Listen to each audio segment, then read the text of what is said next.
Oh, I beg your pardon. Yeah. Is that the mic I'm speaking into? Yeah, right. yeah. Okay. Just forget it's there, though. Okay. Right, do you want to introduce your name and tell me when you were born?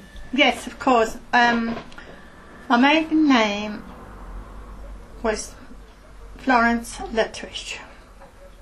I was born in 1932 and we lived in Frankfurt Street, down Hockley. Right.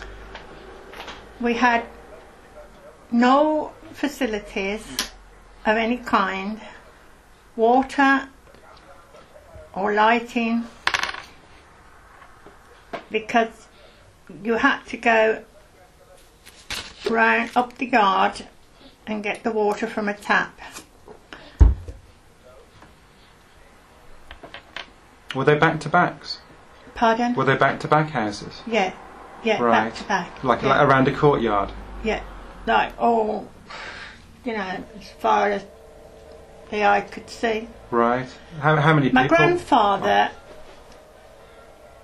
was in the war where it was the horses, and he came home from the war, and my grandmother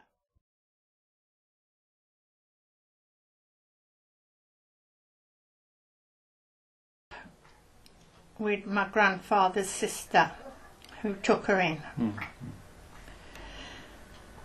As the years went on, my father lived in the same road. In Hockley.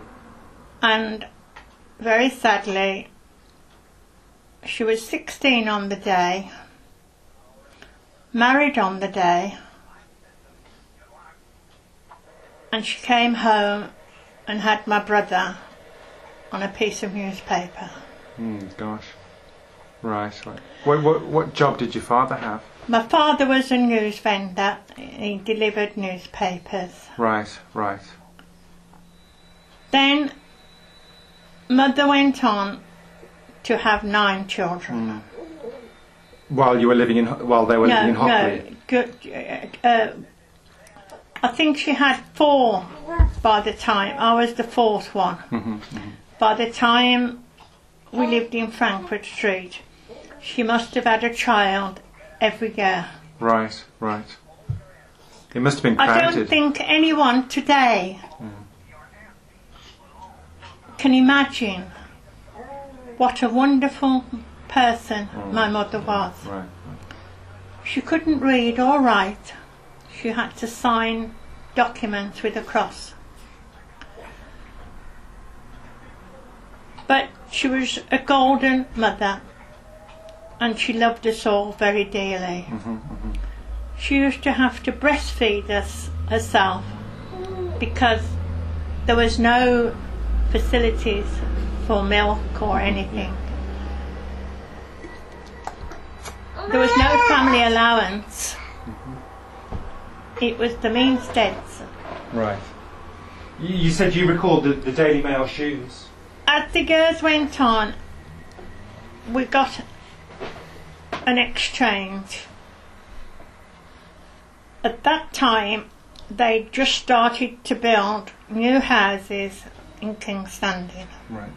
Could I pause you for a second? Can I ask you a little bit more about Frankfurt Street? Frankfurt Street. Yeah, I mean, can you picture it in your mind's eye? What did it look like? They were back-to-back houses. Right. And in those days, it was illegal to do betting on the horses.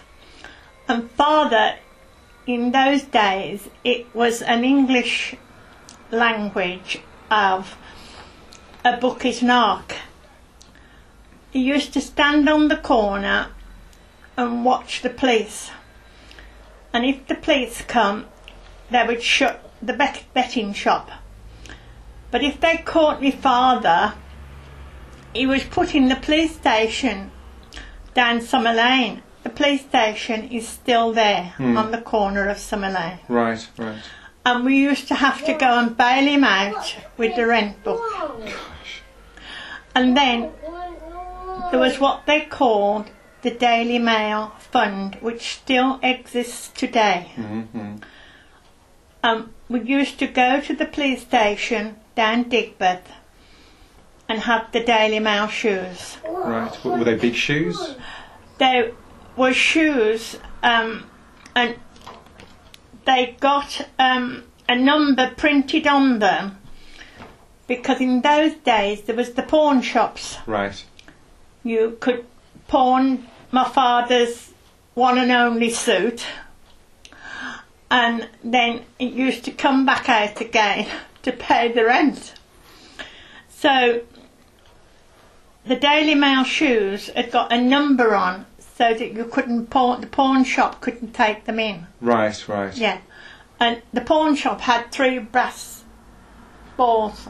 You know, I don't know. I think they're still coming back. Yeah. Yeah.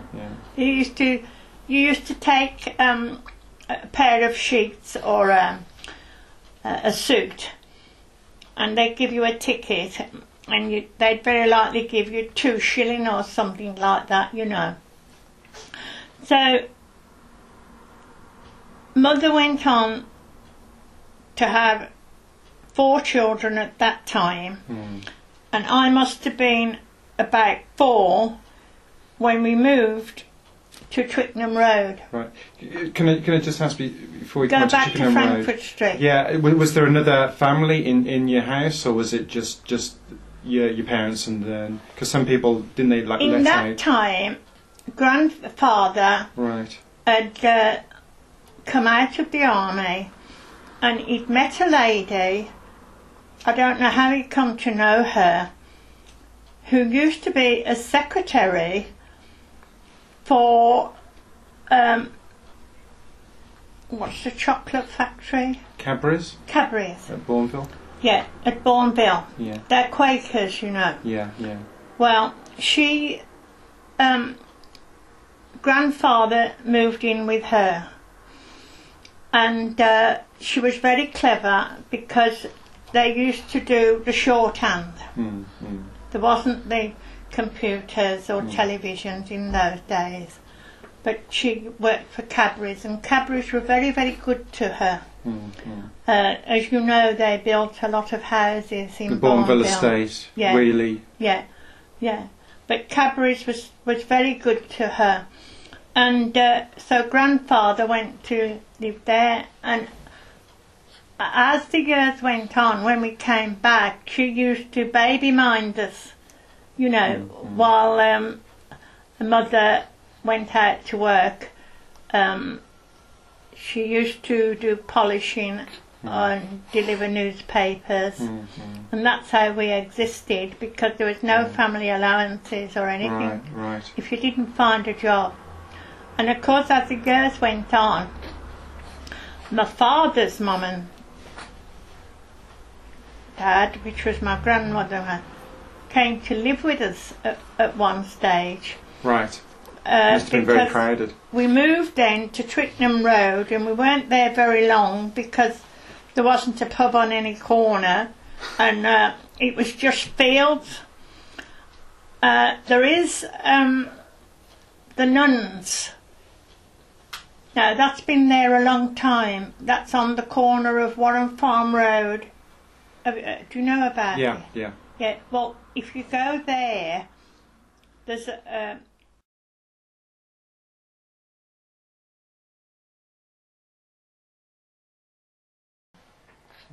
that's got in the 18th century. But in those days it was just fields. There was nothing.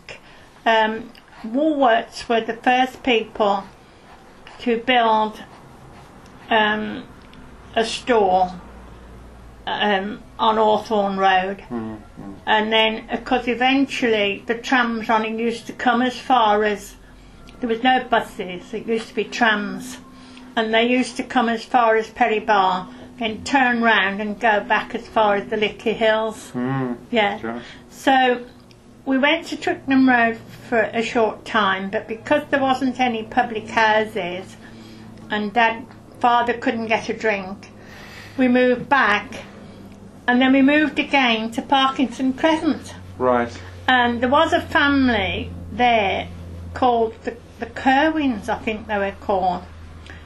And once again, we didn't stop there very long.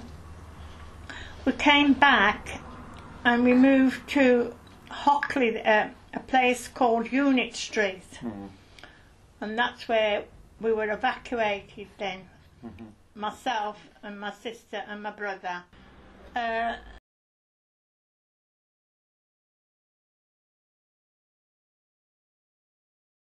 Mm-hmm. You know, I went to Summer Lane School and Cowper Street. You know, I hardly had any education whatsoever. Right. Can you remember anything of the house at Twickenham Road? In Twickenham Road? They were very nice. Yeah. They're still there today. Right, yes. Yeah. I imagine very different from living in Hockley. Oh my God, you can't imagine. And you never... how can I explain? You never forgive those days that you didn't have anything. You couldn't buy fruit. We used to have a fruit shop when we lived in Unit Street. Yeah. And you'd buy a pennyworth of specs. You couldn't afford fruit like you do now. Yeah. And then the newspaper was a tablecloth and it was cut up and that was the toilet roll. So even now, today, I still find it a luxury. And I say my prayers every night.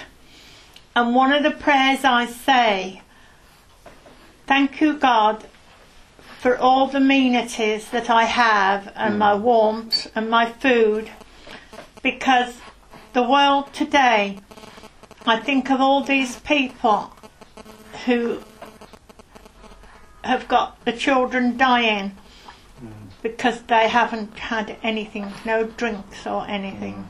It must have been... And even if I won $1 million and sent it to them, look at Goldoff.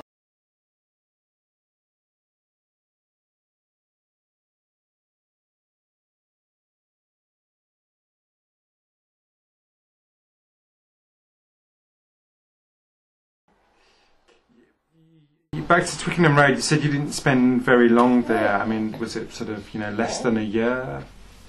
Less than a year? Where? At Twickenham Road. Twickenham Road? No, we weren't there very long at all.